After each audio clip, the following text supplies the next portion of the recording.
کے رسول نے فرمایا جس گھر میں قرآن کی تلاوت کی جائے وہ آسمان والوں کے لیے اس طرح سے چمکتا ہے جس طرح زمین پہ رہنے والوں کے لیے ستارے چمکتے ہیں۔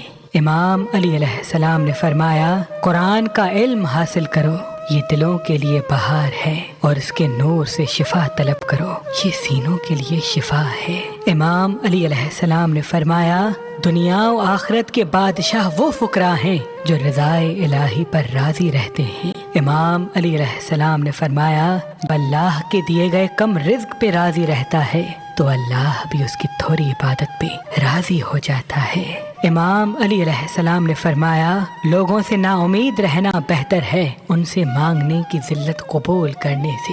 جو انسان کسی انسان سے کچھ مانگتا ہے تو وہ اس کی نظروں میں اپنی عزت گوا دیتا ہے۔ امام علی علیہ السلام نے فرمایا ہر شے کی ایک چابی ہوتی ہے اور جنت کی چابی مفلس اور مساکین سے محبت کرنا ہے۔